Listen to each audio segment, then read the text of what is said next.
अस्सलाम वालेकुम नाज़रीन, मैं हूं अब्दुल्ला। 7 न्यूज़ में आपका इस्तकबाल है।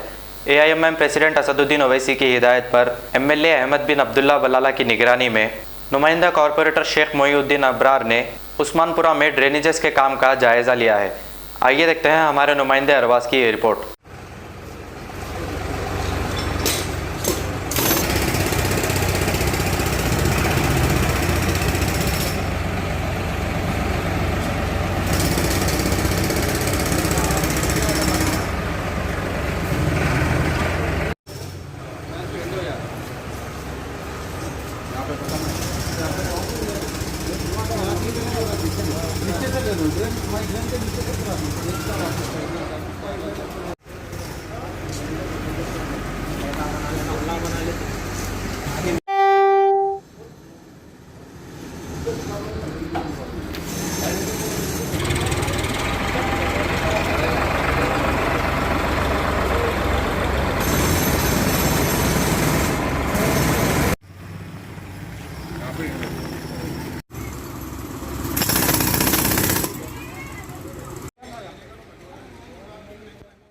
मोहम्मदिया शवरमा पिछले 10 साल से सारे हैदराबाद की अव्वलीन पसंद मोहम्मद इदरीस खान, मोहम्मद इमरान खान की लाजवाब पेशकश। मोहम्मदिया शवरमा पर आइए और shawarma, kebab, platter, grill chicken, chicken biryani खाइए या अपने घर पार्सल ले जाइए और अपनी दावतों के जायके को चार चांद लगाइए। हमसे कैटरिंग के लिए रब्त पैदा कीजिए और हमारी फ्रेंचाइजी के लिए भी कांटेक्ट कीजिए। हमारे ब्रांचेस मोहम्मदिया शवरमा, शमशाबाद, राजेंद्र नगर, रेती बली और pillar number 67 opposite Orient bank, Kadarbagh, Hyderabad.